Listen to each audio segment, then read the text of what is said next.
Para incentivar la visibilidad de las personas micro y pequeñas empresarias, el Instituto Yucateco de Emprendedores y la Secretaría de Fomento Económico y Trabajo dispusieron de un megamódulo de 96 metros cuadrados para ofrecer sus productos en la Expoferia del Comercio, informó su director general Antonio González Blanco. Los 28 negocios que se instalaron en el espacio registraron ventas por más de 130,000 pesos y concretaron alianzas con posibles distribuidores y grandes compradores, de modo que los esfuerzos efectuados en los meses previos rindieron los resultados esperados.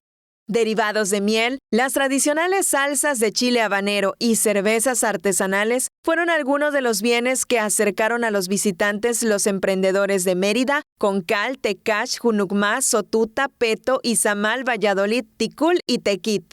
Por medio de diversos esquemas estatales, los expositores obtuvieron las herramientas y los conocimientos necesarios para concretar ventas o formalizar alianzas, para crear nuevas oportunidades para su futuro.